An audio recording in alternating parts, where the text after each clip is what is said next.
पिछले क्लास में हमने देखा था क्रिस्टलीय एवं अक्रिस्टलीय ठोस के बारे में।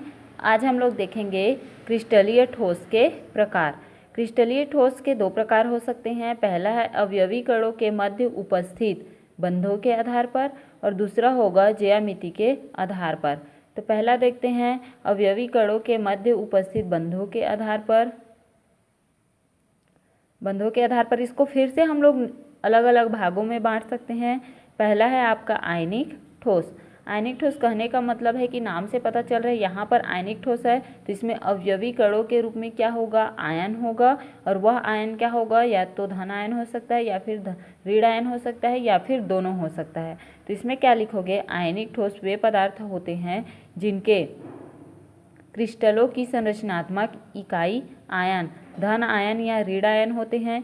इन ठोसों में मुख्य बंधन बल मतलब कि इनको बांधे रखने वाले बंध जो होता है वह प्रबल स्थिर वैद्युत आकर्षण बल होता है।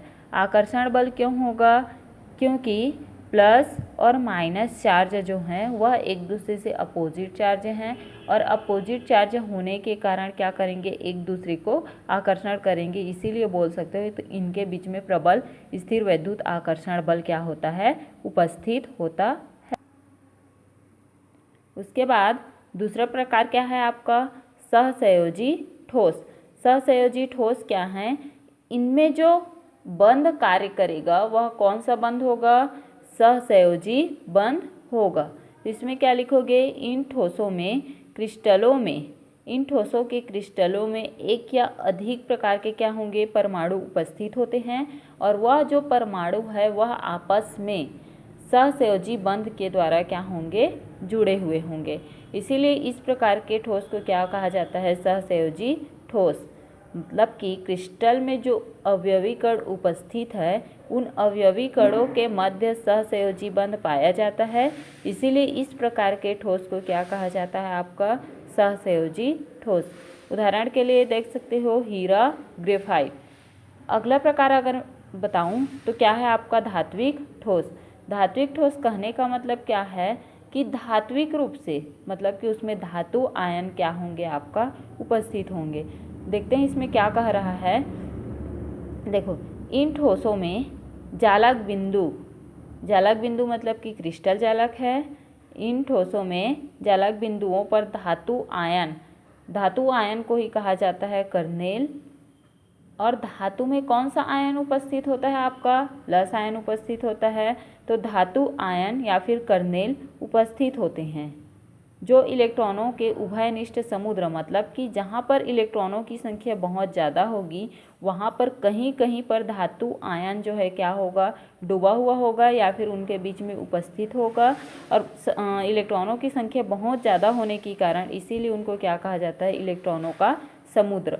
उसी में जो है धातु आयन या फिर कर्नेल क्या है, आपस में जुड़ा हुआ होता है और इनके बीच में भी प्रबल आकर्षण बल पाया जाता है। प्रबल आकर्षण बल क्यों पाया जाएगा, क्योंकि धातु आयन जो है वह आपका धनात्मक है और इलेक्ट्रॉन में जो आयन है वह ऋणात्मक है। तो अपोजिट चार्ज होने के कारण एक दूसरे के बीच में क्या पाया जाएगा, आपका आकर्षण बल पाया जाता है। ठीक है, अब देखते हैं अगला प्रकार जो है वो है आपका आणविक ठोस। अब इसमें भी नाम से पता चल रहा है आणविक ठोस कहने का मतलब है कि उसमें अवयवी कण जो होगा वह क्या होगा, आपका अणु जो है उपस्थित होगा। तो यहाँ पर देखो, इन ठोसों में जालक बिंदुओं मतलब कि क्रिस्टल जालक पर अणु क्या होंगे, आपके उपस्थित होते हैं जिनके मध्य विभिन्न प्रकार के बंध क्या होता है, उपस्थित होता है।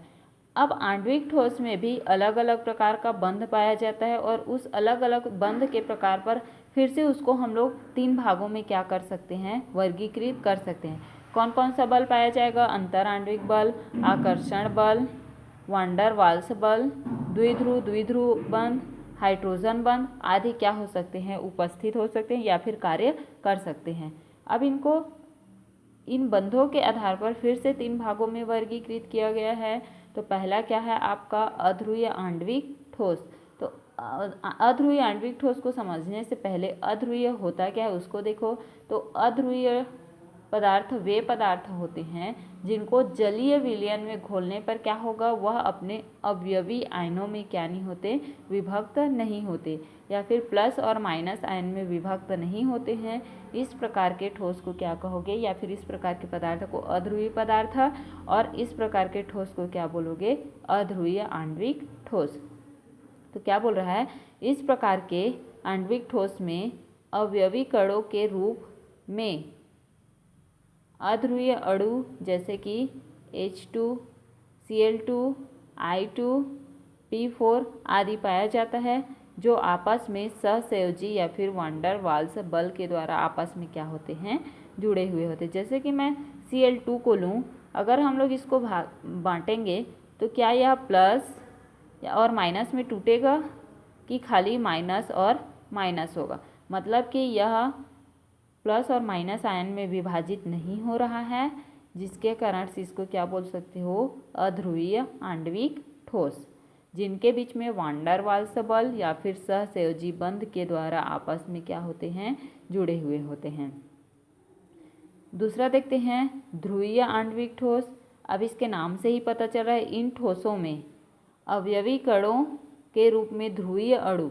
अब ध्रुवीय अणु किसको बोलोगे, जिसको किसी भी प्रकार के जलीय विलयन में घोलने पर वह क्या हो जाएगा, आपका दो आयनों प्लस और माइनस आयन में क्या हो सकता है, विभाजित हो सकता है। इस प्रकार के ठोस को क्या बोलोगे, ध्रुवीय आणविक ठोस।